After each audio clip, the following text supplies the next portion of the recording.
you're not going to have any third world wars.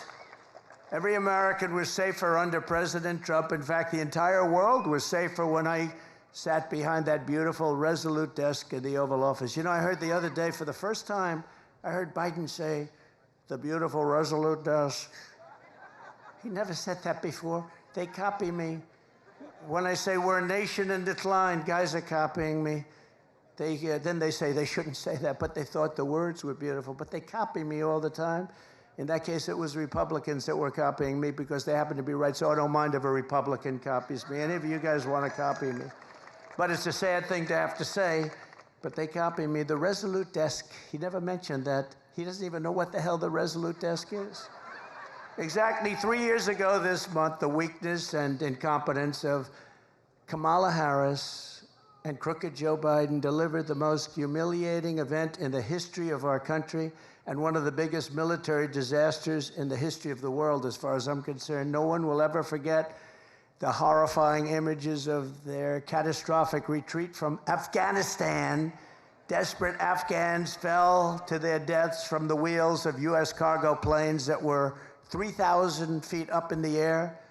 Bloodthirsty terrorists poured out of the prisons after Biden and Harris surrendered Bagram, one of the largest air military bases anywhere in the world. We spent billions and billions of dollars building it many years ago.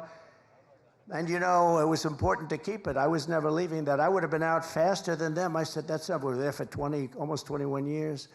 And I said, what are we doing? What are we doing here? And we had no soldiers killed for 18 months while I was there because they knew, don't play around with our soldiers. They were killing them. They were killing them under Obama. Did you see Barack Hussein Obama last night? Take little shots. He was taking shots at your president. And so was Michelle. You know, they always say, sure, please stick to policy. Don't get personal. And yet they're getting personal all night long, these people. Do I still have to stick to policy?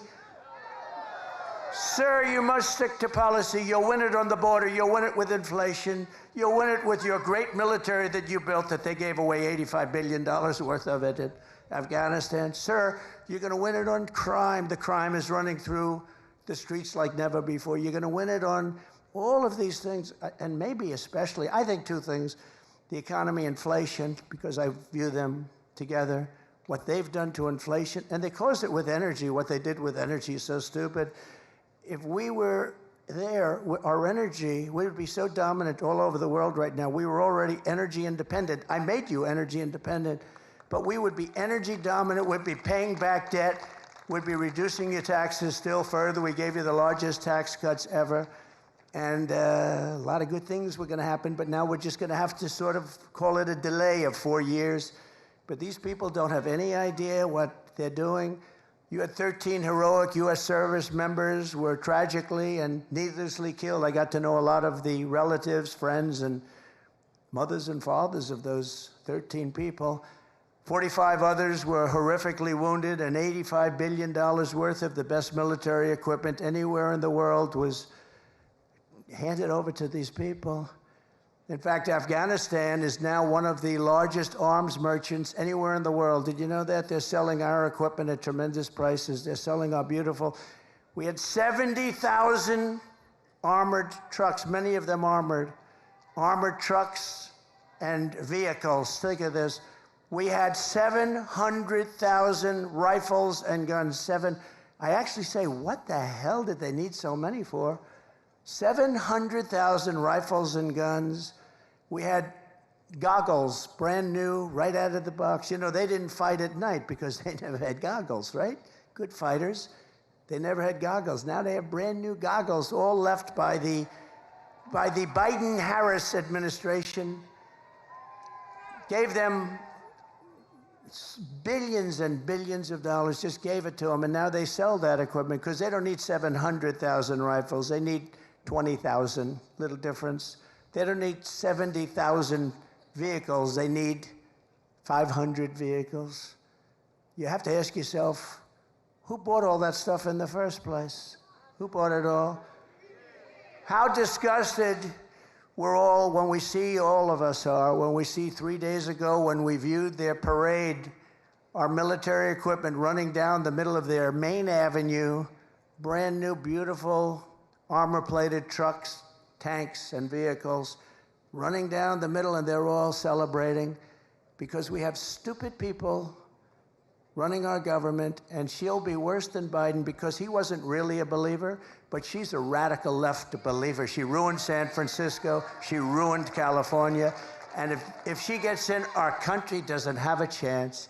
This calamity is on Comrade Kamala Harris's shoulders. I think her name will be Comrade because I think that's the most accurate name. You know, I've been looking for a name. People are saying, sir, don't do it. You know all my names. They've all worked. They've all been very successful. And I really didn't find one with her. Sir, she's a woman. I said, so is Hillary Clinton. I called her Crooked Hillary. So nobody complained about that, right? Right? Mr. Governor, nobody complained about that. No, I called her Crooked Hillary. I call people names. I call crazy Nancy Pelosi crazy because she is. She's nuts.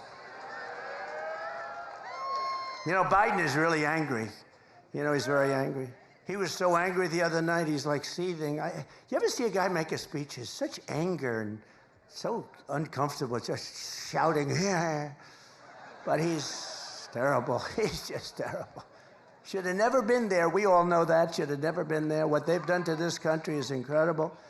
But she bragged that she would be the last person in the room, and she was. She was the last person in the room with Biden when the two of them decided to pull the troops out of Afghanistan. And by the way, pulling them out was absolutely right. I was going to do it. I'm the one that got the soldiers down to 5,000 people. I was going to do it, but we were going to get out last. You don't pull the soldiers out first.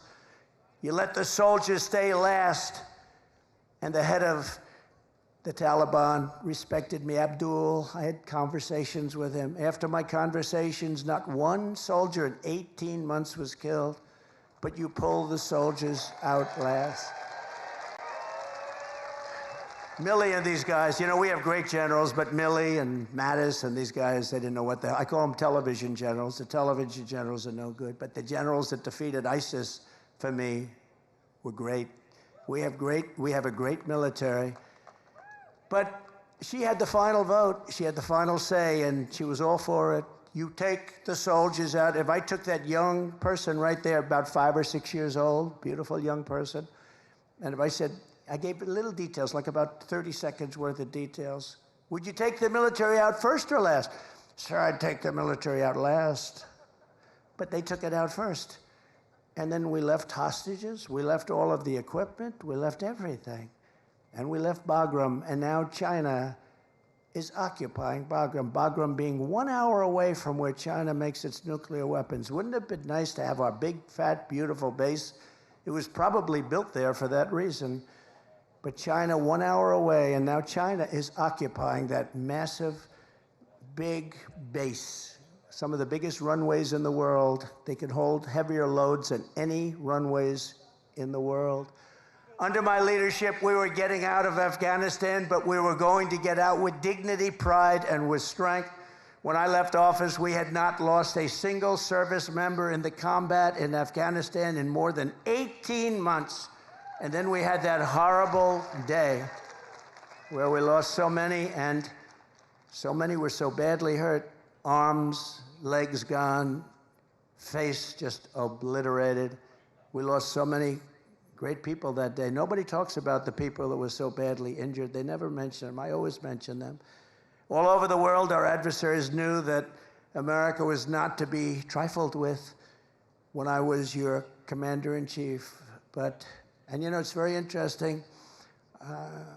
If you look at Hungary, very strong country, very strong leader, Viktor Orban, he said the only thing that's going to save the whole world is Trump has to be president again. We had no problems. We had no problems. He said, we had no problems. I don't use the term, but he did. He said, China was afraid of him. Russia was afraid of him. They always said, oh, I was so friendly to Russia. I'm the one that stopped the Russian pipeline called Nord Stream 2. Nobody ever, the biggest development they ever had to feed oil all over Europe, I stopped it. And then Biden comes in and he gives them everything. He gave them the pipeline. They built the pipeline. But I stopped it. Putin said, that's the worst thing that's ever happened to us. I said, I'm sorry, I have to do it. And he approves it right away. And then they say, Trump was not strong on Russia. I think they got it wrong. Putin actually said, if you weren't strong, I'd like to find out how bad would you be if you were strong, because you were brutal.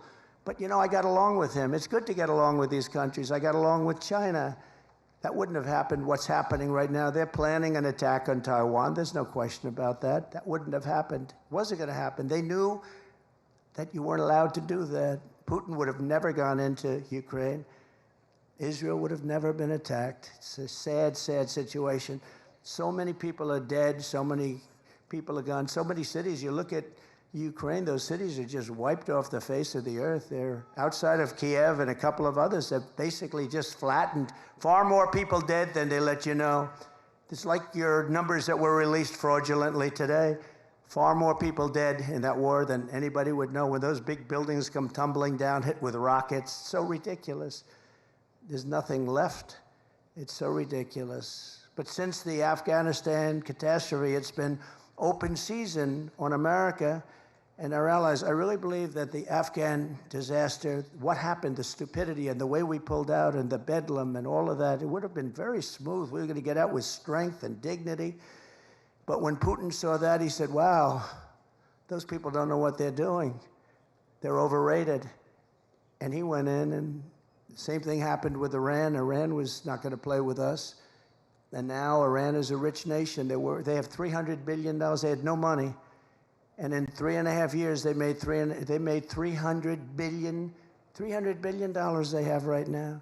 They made it all in 3.5 years. They had none when I left. And we would have made a fair deal with them. They can't have a nuclear weapon. Very simple. You can't have a nuclear weapon. Other than that, we want you to have great lives.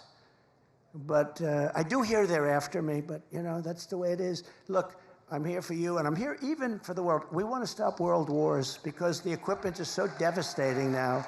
A world war is obliteration. We can't have a world war. Every dictator, tyrant, and terrorist on the planet knows that they can get away with murder under Kamala and Crooked Joe. Kidnappers are getting millions and millions of dollars, but now they're getting billions. They're getting billions. What did you get for the 4 people that we released?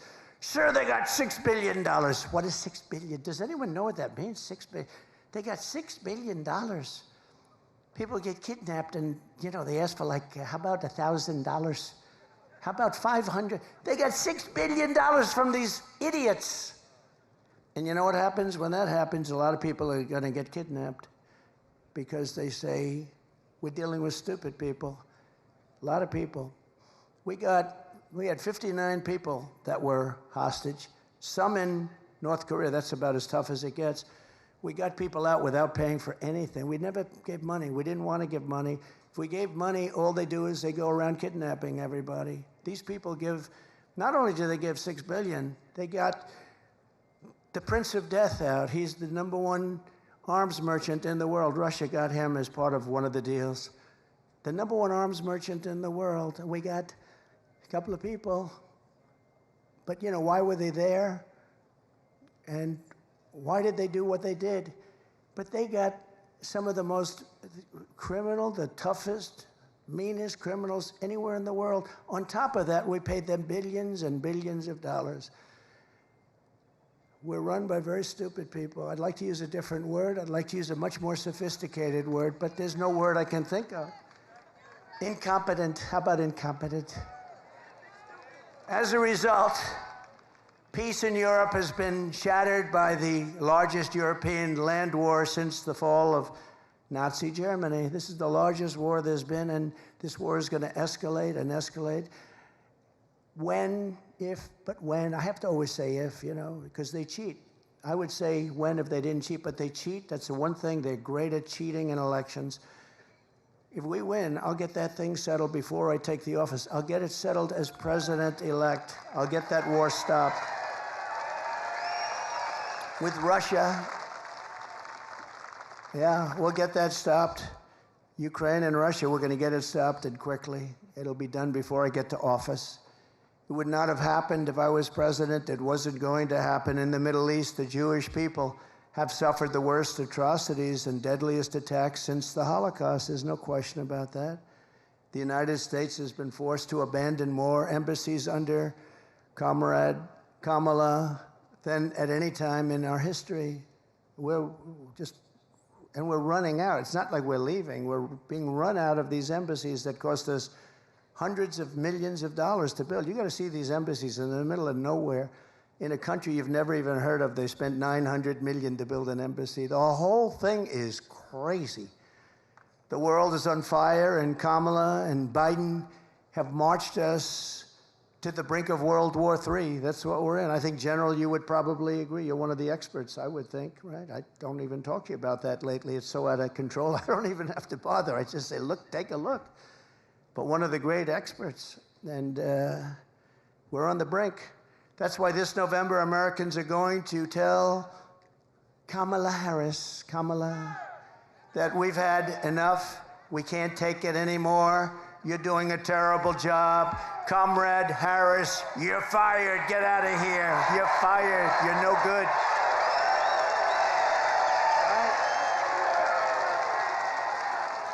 You're fired. Get him out of here. All you have to do is take a look at San Francisco. Look at the job she did. She had one policy. If you steal less than $1,000, basically $950 to be exact, I want to be accurate for purposes of reporters, the fake news media, they want accuracy. They don't have to be accurate, but we have to be accurate. But if you steal less than $950, they basically leave you alone. So I have guys going in robbing stores with a calculator. Let's see, this is $100. Did you notice? This is not going to happen in North Carolina, I don't think, is it? No. Let's see, that's 100, that's $59. Bing, bing, bing, bing. Stop. We don't want to go over $950. They walk out with it. Nobody does a thing. Starting the moment I lift my hand from the Bible after taking the oath of office, I will move to restore America to maximum strength and return the world to peace. We're going to return the world to peace. And mostly I can do it with a telephone call. You know, we don't have to send troops. I can do it with a telephone call. You go to war with another country that's friendly to us or even not friendly to us. You're not going to do business in the United States, and we're going to charge you 100% tariffs. And all of a sudden, the president or prime minister or dictator or whoever the hell is running the country says to me, sir, we won't go to war. I talked this world out of a lot of wars with telephone calls. I don't have to send in the troops. One of my most urgent priorities will be to quickly rebuild the readiness and spirit of the United States Armed Forces. And we had it built. We rebuilt it. We rebuilt the whole military, but it was decimated under this group of stupid people. You know, we had so much, when I came in, we had no ammunition. Did you know that? Remember? I used to talk about it. And I said, if it's true, which it was, why would you say that? We had people on television, well, the United States has no ammunition. You know, some things you just keep to yourself, right? Do you remember I used to, from North Carolina, do you remember I used to talk about that all the time? Those are my best witnesses, those ladies. There's about 40 of them. They're all over the place. And they're always perfectly coiffed and perfectly dressed. They're beautiful and they're great. But no, I used to talk all the time. If you have no bullets, I can ask this group of leaders, you don't talk about it, but you get the bullets really fast, right? So within a year, I had so much that our warehouses were stocked to the gills. We never had so much. I bought so much, missiles, everything. I rebuilt our military. But that's been all dissipated now again because we give it away to everybody and for nothing. I mean, they don't do anything for us. We don't get anything. We don't even get a pledge that we'll pay you back someday if we have the money. How about that? Pay you back someday if we have the money. You know, I sponsor athletes sometimes. If I see somebody that I like in sports, I sponsor some golfers. Usually doesn't typically work out. I don't know if you know, it's like a 5,000 to 1 shot, but I'm good at that stuff and I can see talent. And I'll give them a few $1,000s, I'll give them $50,000. I'll say, you know, you're really good. You could make it. Why aren't you trying out for the tour? Sir, I have no money. I have to give lessons. I have no money. He said, you're too good to give lessons. You can be a tour player. I said, sir, I don't have any money. I said, here's $50,000. And here's the deal. If you do well, you pay me back with no interest. Just good luck. If you don't do well, which you probably won't, because it's very hard, they say the worst is a boxer. If you sponsor a boxer, they're all great, they're winning all their fights, and then they turn professional, and they go in, and this goes with the UFC, run by Dana White, one of the greats of all time, which has really taken over for boxing. But it's the same thing, and people sponsor people, and they get what they get. But the worst is that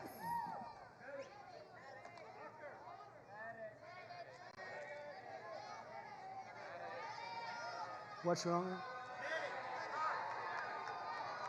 Oh. A doctor, please.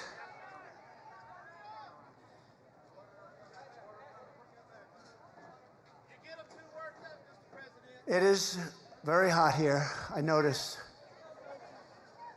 It's very hot. And a lot of the people waited for days to get here, so I understand it. Take your time, doctor. Take your time. Thank you.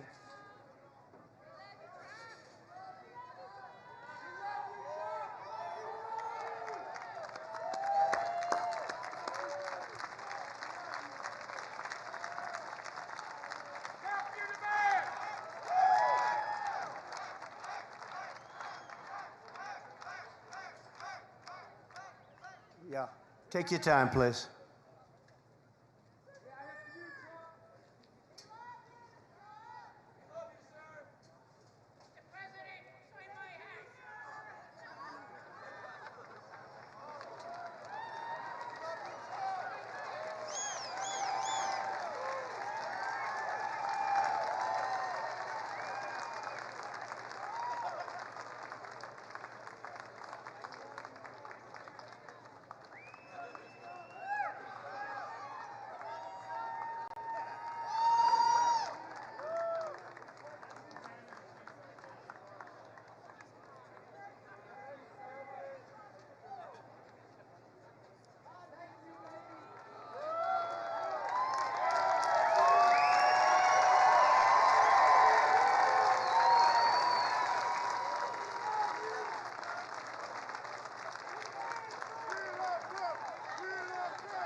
Thank you very much. You know, they come 2 days, 3 days early, and it's a lot of stress. We lose them. The only ones we don't lose are front row Joes. I don't know what they have going. They have something going here, Governor. Thank you very much. Thanks, Doctor. But America is blessed with the greatest military in the world, but our men and women in uniform have been betrayed by radical left politicians and some generals, and at the top, they're woke. They're woke. We don't want woke generals. We want generals that know how to win, and we have them. We proved that when we wiped out ISIS, didn't we? Proved it. Sir, it'll take 5 years. We did it in three weeks. I think we did it in 3 weeks. We have the greatest military in the world, but you need the great leaders. Otherwise, your military can never be great. Everywhere I go, soldiers and veterans tell me how angry they are that not one person has been held accountable for the Afghanistan catastrophe. He never fired anybody.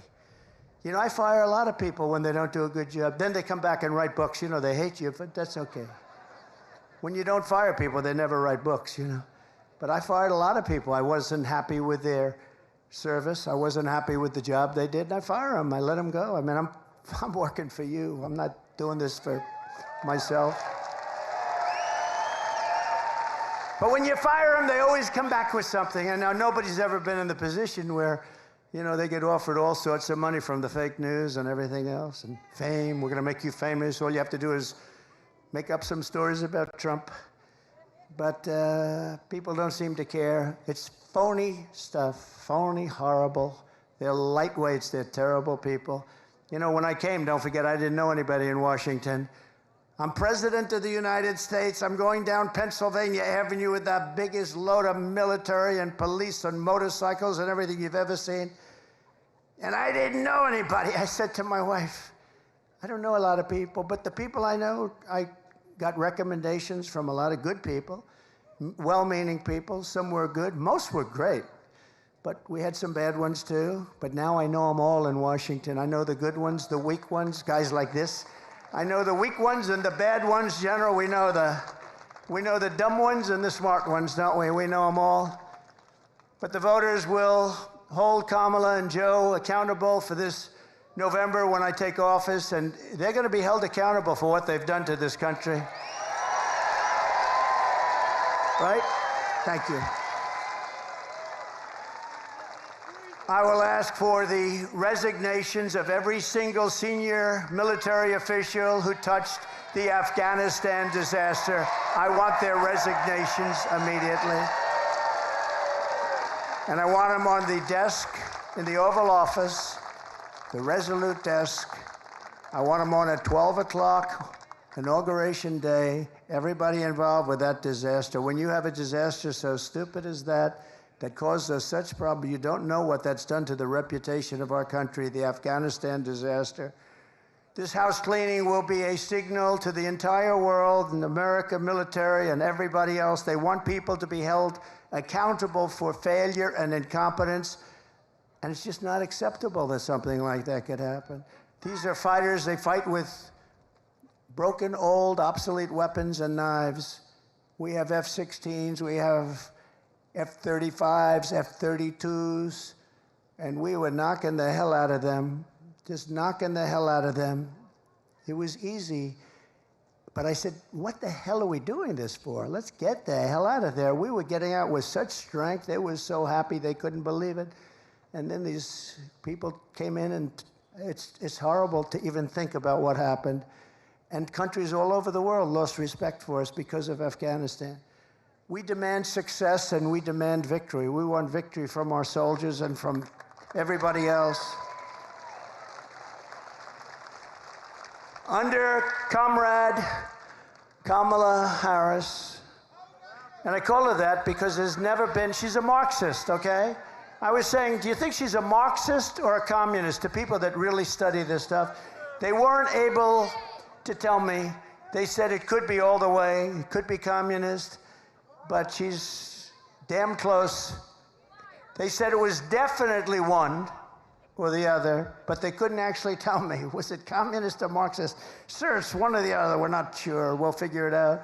But under Comrade Kamala, our military has been abused for radical social experiments. On day one, I will get critical race theory and transgender insanity the hell out of our U.S. armed forces. We're taking it out.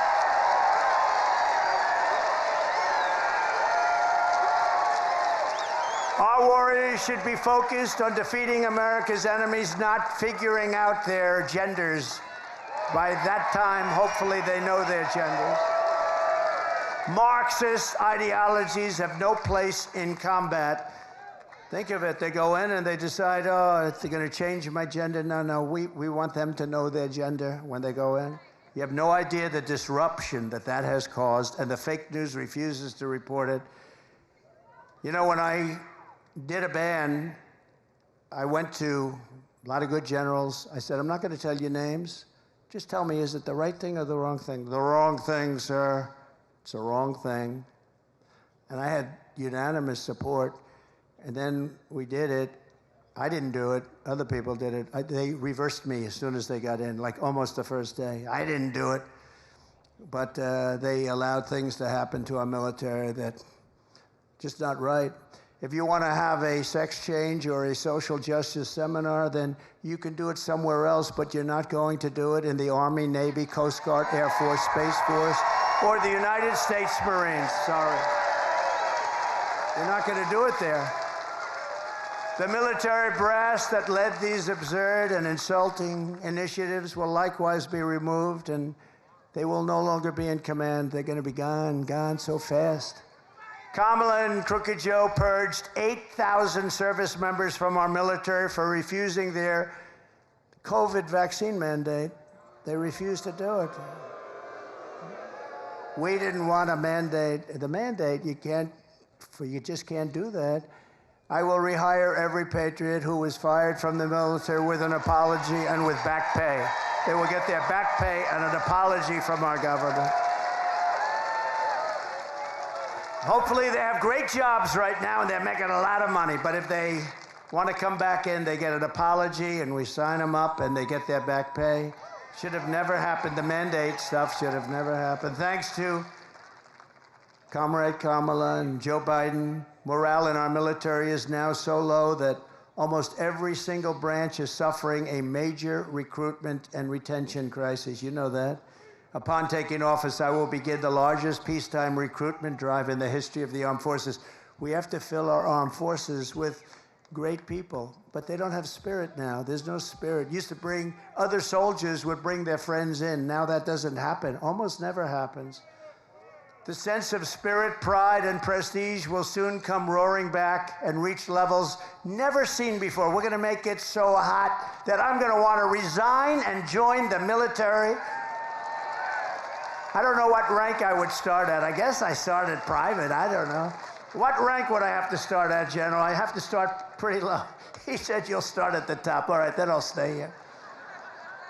That's very good. You'll start at the top. He knows what to say. America's military must always be unrivaled and unbeatable. I mean, I see reports coming out where they do studies, and they said under these circumstances, we'll lose a war to China. Number one, if it's true, why are we saying it? And number two, it shouldn't be true, should it? Huh? It shouldn't be true. It's not going to happen. Why would they release a report like that for China to read? We're vulnerable here. She said they're idiots. That's a good word, too. Yeah. Who's the woman that said that? Stand, please. Who said that? That's very good. No, it's true. She says they're idiots. No, they released a report talking about all of the vulnerable areas. We need more this, we need more that. We're weak here, we're weak there. I don't know who does this report. Why would you release a report like that? So after years, that's like saying we have no ammunition. Ladies and gentlemen, we have no ammunition at the time. We're the United States of America. You know why? We gave it all up to Ukraine and various other places. We gave them everything. Empty our warehouses of all of our ammunition. Let's give it to people free of charge. Free of charge. Costs billions. Free of charge. Everything's always free of charge. So after years of horrific depletion with the comrade sending our missiles and airplanes, ammunition to other countries, I will make a historic investment in rebuilding the U.S. Armed Forces. I did that once before, but I have to do it again because they've depleted it, just like they've depleted the strategic oil reserves, you know? We have the strategic, in all due respect, it's not for filling up your car so that you have 4 cents a gallon less and that you vote for Crooked Joe. It's not meant for that. It's meant for war. It's meant for tragedy. It's meant for real stuff. It's at the lowest point today in its history. We almost have nothing left. And we had it at a level that was such a beautiful thing to see.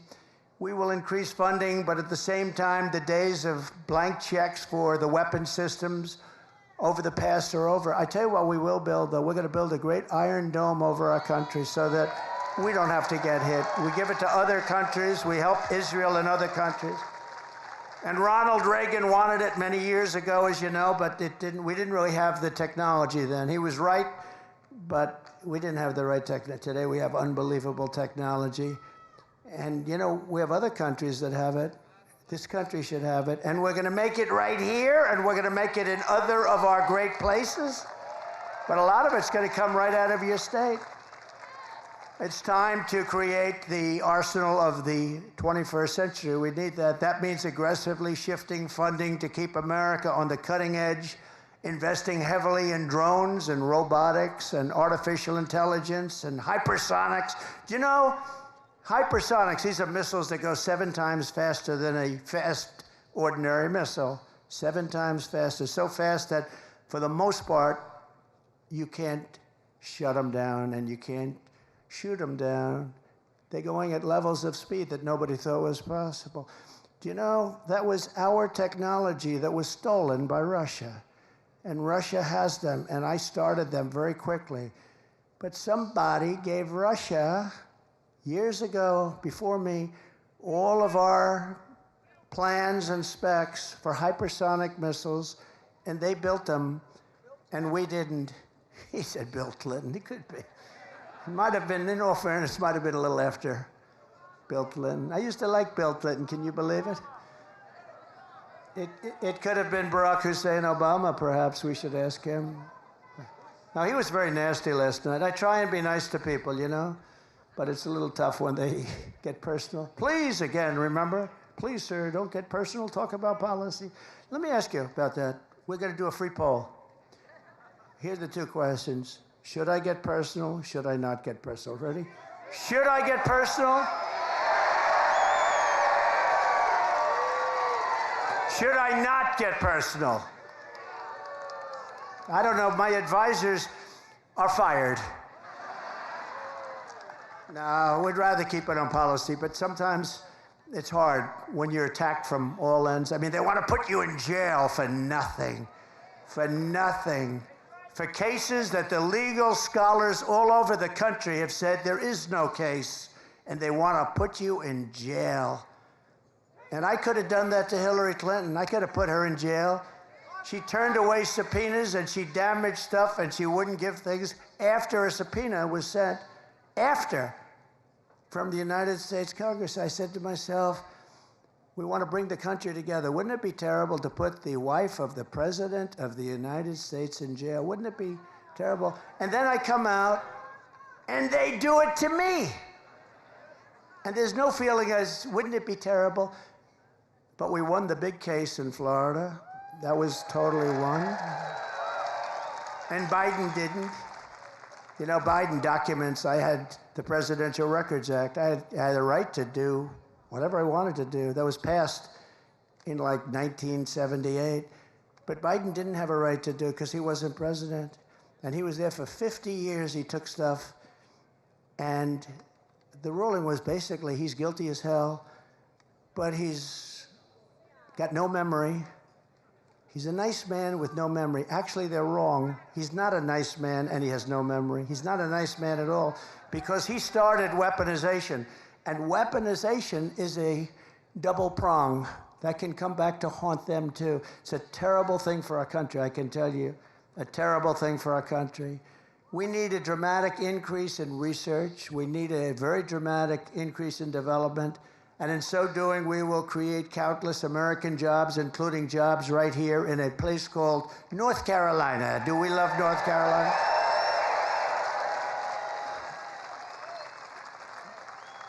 Laura Trump is from North Carolina. She named her daughter Carolina, the wife of Eric. I now say that he's the husband of Laura. We changed it. He's great. He's great, and it's a great couple, but she loves this place. She just loves it. She's here all the time. And, you know, she comes and we love her, too. She's amazing. She's got a great talent, and she, along with Michael Whatley, are running the Republican National Committee and doing a great job. You know, a lot of times when you do that, they'll say, oh, family. Let me say, this is not a job that this is a tough job.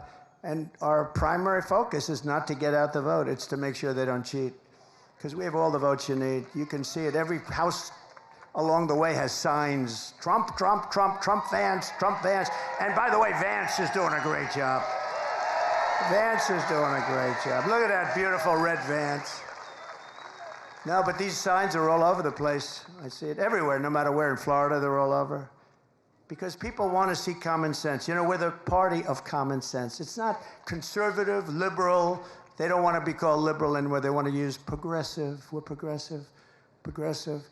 I think liberal is more appropriate. Progressive is such a beautiful word, right? You know, it's progressive, backward. As we rapidly rebuild American deterrence, we will quickly restore peace and stability in our country, but all over the world. We'll make our country a much safer place. We're in grave danger of a war, a third world war. I tell you, before I even arrive at the Oval Office. And as I said, we're going to do things that are going to be shocking to people. But what I'm going to do more than anything else, I'm going to get things in line, and we're going to prevent that World War III. And if you look at what's going on with Ukraine and Russia, if you look at it now, there's an incursion into Russia. Then there'll be another incursion the other way. Then there'll be, and then all of a sudden, bad things will start to happen. They're already starting.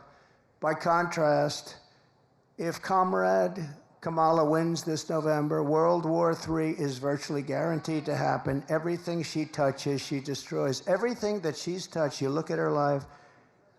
She was district attorney in San Francisco. The place went to hell. It was the best city in the world probably 15, 18 years ago, 20 years ago. Maybe in the whole world, it was one of the best cities in the world. Then she becomes the Attorney General of the state of California. That place went to hell. It was helped by Gavin Newsom. Newsom helped, but she was terrible.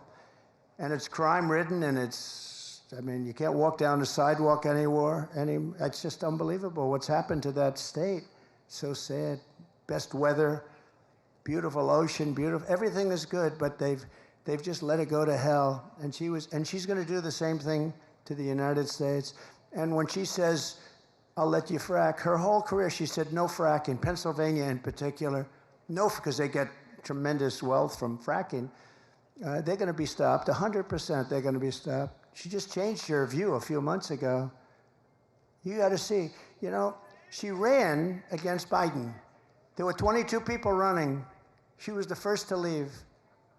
She quit because she went down like that. And she was the first one out. She never made it to the first state in the primary. She never made it to Iowa. Never made it to Iowa.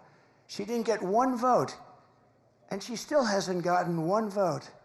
And she won't have one vote. Think of it. Biden, I'm not a fan of Biden. I think he was terrible. A terrible president. What he did to our country, you look at him with the planes and the stairs and the falling all over the place, and he had no idea what the hell was happening. He couldn't find his way off a stage. A stair here, stair there, stair. I got stairs all over the place. He'd finish his speech, I'd look around, where am I? His speeches lasted, the nice part, it was good in the hot sun because they lasted for about 2 minutes and you could go home. But nobody would come anyway. But we can't let her, she's much worse than him actually, because she's actually more radical. He never believed it.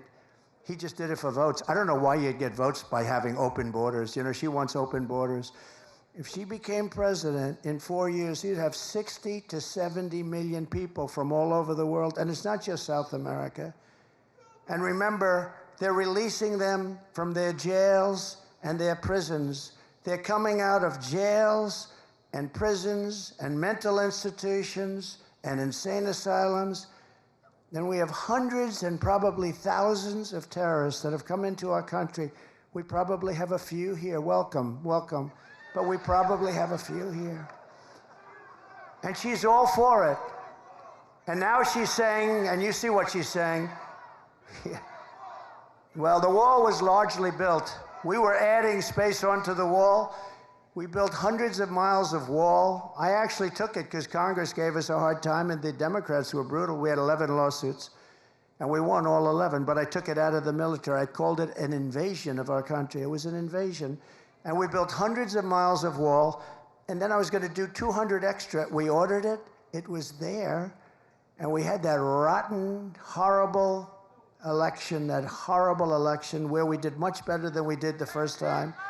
And bad things happened, and all of a sudden, I hear that they want to have open borders.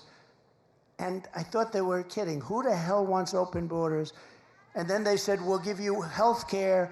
Now they're saying all about how they're getting tough on the borders and how they were tough, except they have a couple of problems. Do you know that we flew in 1 million people, airplanes, over the top of the border, beautiful airplanes. They're flying them in. If you want to stop people, you're not flying them in on airplanes and many other things. No, they wanted open borders, and we have a country that's loaded up with many, many criminals right now, of the worst. They emptied their jails.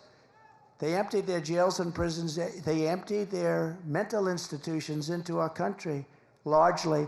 Now, they're continuing to do it, but if you look at many of these countries that we're talking about, frankly, who can blame them? They're dropping their prisoners into the United States of America. They're dropping all of these people into the United States, including their mental institution people.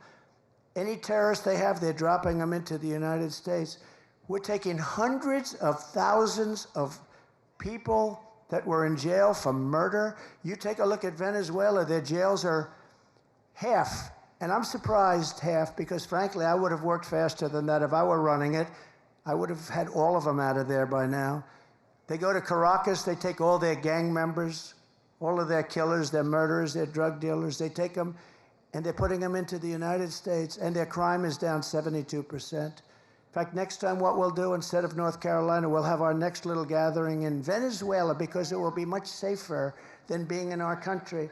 If these people win, you're not going to have any meetings, you're not going to have anything. There'll be chaos in our country.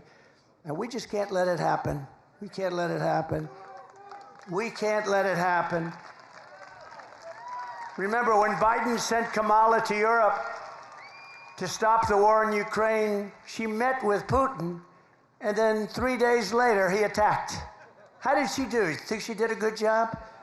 She met with Putin to tell him, don't do it, and 3 days later, he attacked. That's when the attack started. Did you know that, General? Should have sent you. But over 500,000, they say, are dead or wounded, but it's a much higher number than that, and everything lies in ruin. Look, we are going to fight like hell to win this election. They are going to cheat like hell to win the election, because they have no bounds. They have no bounds. I've said to some Republicans once in a place called Philadelphia, which I love. I went to school in Philadelphia, but it's suffering tremendously, like Chicago, like every Democrat-run city is suffering. But I said, like, why do we allow them to do it? Do Republicans do what they do with the stuffing the boxes, with all of the different things they do? Sir, we're proud Americans. And that's really the right thing to say. But they have no bounds. We have to win this election. If we don't win this election, we are in such trouble as a country. We're in trouble right now, but you have the right guy to straighten it out. I'll get it straightened out. I'll get it straightened out fast. We're going to have peace through strength all over the world like we had just a short while ago. And I just want to say, closing, it's an honor to have served for 4 years. I wish we didn't have this break. The only thing good about the break is it shows how bad it can get, because we've never had a country that's been in shape like this country is in right now. We have squalor in our streets. Our vets are disregarded, living on sidewalks in freezing cold and unbelievably hot cities all over the country. And yet we have people coming into our country that are living in luxury hotels. This is what we have. We're going to straighten out our country through common sense. We're going to straighten out our country with the United States of America. We're the greatest country in the world. We're not going to let this continue to go. We're going to straighten it out. We're going to make it bigger, better, stronger than ever before. We're going to bring in business. We're going to use tariffs to take advantage of our great strength and to, frankly, hurt countries that are hurting us and have been hurting us on trade for many, many years. Right now, China is building massive auto plants in Mexico, and they think that those plants are going to make cars and they're going to sell them across the line for no tax, no anything, destroy what's left in Detroit, which frankly, compared to years ago, is very little, and South Carolina and many other places. We're not going to let it happen. We will charge them 150 or 200% tariff, and all of that investment that they made is now worthless. We're not going to let them do that. We're not going to let them destroy our automobile industry. The United Auto Workers has a grossly incompetent man at the head. They want to make all electric cars, and Elon Musk is a friend of mine. You saw he endorsed me very strongly, and he understands that I'm right. And I love electric cars, and they have an incredible purpose. They have an incredible purpose. They're unbelievable what they can do, and he makes a great product. But I told him, I said, you know, before you endorse, you have to understand, We have to have gasoline-propelled cars. Again, we have more liquid gold than anybody anywhere in the world, more than Saudi Arabia, more than Russia. We have more than anybody. We're going to quadruple that business. We're going to be much bigger than both of them put together. We're going to pay down debt. We're going to reduce your taxes. I gave you the largest tax cut in history, the largest regulatory cut in history. That created all of the jobs. And when Biden talks about jobs, by the way, because they lie so much, the jobs he created, almost all of them, almost 100%, people say more than 100%, went to illegal aliens. The other, remember this, the numbers sound good because they're called bounce-back jobs. We had a pandemic. People were laid off, and then as soon, and this is common for ages, when a pandemic goes, you have bounce-back. The businesses, and had we not done what we did with money, probably some of you benefited, but we would have been in a 1929 style depression. We did it just right. The problem is they came in, they no longer needed money. We gave them a country that was fixed, and more people died during Biden, think of that, than died during us from COVID. Many more people died during them. But think of this, we gave them a country and they blew it because they took so much. They took trillions and trillions of money. They kept feeding it. And that's what caused, along with their bad energy policies, that's what caused this tremendous inflation, which is destroying the people of our country. And frankly, it's contagious. It's all over the world. But we're the ones that started it with their bad policy. So we're going to work very hard. We've got to win. We've got to win this state. This state is a very big state to win. We've won it twice, and we're going to win it again. I said to a couple of the people, I said, so let me ask you, how are we doing compared to 4 years ago and 8 years ago? They said, sir, you're much hotter, you're more popular. I hope that's true. But we won it twice.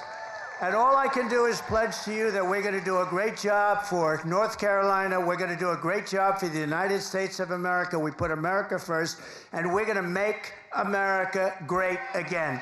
Thank you all very much. Thank you. Thank you very much, everybody.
It's fun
understand.